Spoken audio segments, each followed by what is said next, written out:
శ్రీరామ పట్టాభిషేకः 98వ శ్లోకం.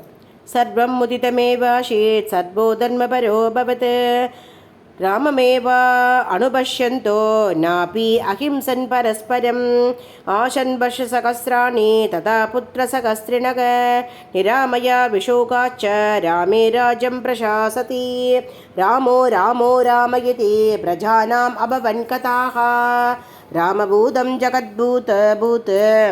రామే రాజ్యం ప్రశాసతి నిత్యపుష్పా నిత్యబలాస్తరవ స్కందవిస్తృతాః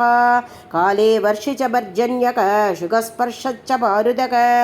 బ్రాహ్మణా క్షత్రియా వైశ్యా శూద్రాలోపవివర్జితాః స్వకర్మషు ప్రవర్ధन्ते దుష్టా స్వైరైవ రేవ కర్మభిః ఆశన్ ప్రజాధర్మరతా రామో శాస్త్రీనానృతాః సర్వే లక్షణసంపన్నా సర్వే ధర్మపరాయణాః దశవర్షసహస్రాణి దశవర్షసదాని చ భ్రాతృభిः శకతः శ్రీమాన్ రామో రాజ్యం అకారయత్ ధన్యం యశస్యం ఆయుష్యం రాజ్ఞాం చ విజయావకం ఆదికావ్యమితం ద్వార్షం పురా వాల్మీకినా కృతం ఎప్పడే శృణుయాల్లోకే నరభావాద్విముచ్యతే పుత్రకామస్తు పుత్రాన్ వై ధనకామో ధనాని చ లపతే మనుజో లోకే శ్రుత్వా రామభిషేచనం మహిం విజయతే రాజా రిపుం చాభి అధితిష్టతి రాఘవేన యదా మాతా సుమిత్రా లక్ష్మణేన చ వరదేన చ కైకేయీ జీవపుత్రా సదా శ్రియః భవిష్యంతి సదానంతా పుత్రపౌత్ర సమన్వితాః శ్రుత్వా రామాయణామితం దీర్ఘమాయుష్య మింతతే రామస్య విజయం చైవ సర్వం అక్లిష్టకర్మణః శృణోతి ఇదం కావ్యం ఆర్షం వాల్మీకినా కృతం శ్రద్ధదానో జితక్రోధో దుర్గాని అధిరత్యయౌ సమాకాకవం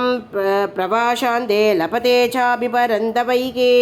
ప్రాతిదాం చ వరాన్ సర్వాన్ ప్రాప్నుయాదిక రాఘవాత్ సువనేన సురా సర్వే ప్రీయంతే సంప్రశృణ్వతా వినాయకా చ సామ్యా శాంతి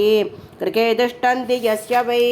విజయేత మహిం రాజా ప్రవాసీ స్వస్తిమాన్ ప్రచేత్ శ్రియో రజస్వలా భృత్వా పుత్రాన్ శూయూరనుత్తమాన్ భూజయం యశ్చ పడచ్చేమం ఇదిహాసం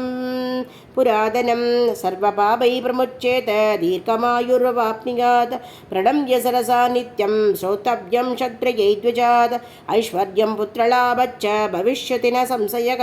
రామాయణం ఇదం కృష్ణం శృణ్వద పఠదః సత ప్రీయతే సతతం రామ సఖే విష్ణు సనాతనః ఆదిదేవో మహాభాగో హరిర్నారాయణ ప్రభుగో సాక్షాత్ రామో రఘుశ్రేష్ఠః శేషో లక్ష్మణ ఉచ్యతే కుటుంబ వృద్ధిం ధనధాన్యవృద్ధిం శ్రియచ్చ ముఖ్యా సుఖముత్తమం చ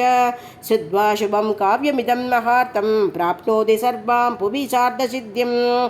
ఆయుష్యం ఆరోగ్యకరం యశస్యం సౌప్రాతృకం బుద్ధికరం శుభం చ శ్రోతవ్యమేదన్నియమేన షద్భిః ఆజ్ఞానమోజస్కరమృద్ధికామైకి ఏవమేతత్ పురా వృద్ధం ఆజ్ఞానం భద్రమస్తు భగ ప్రభ్యాహరత విశ్రప్తం బలం విష్ణో ప్రవర్తత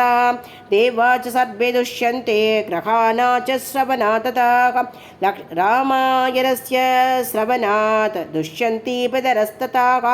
భక్త్యా రామస్య ये क्षेमां संहीधां ऋषिणा कृतां लेखयन्ति कचना नराः तेषां वासस्त्रिविष्टभे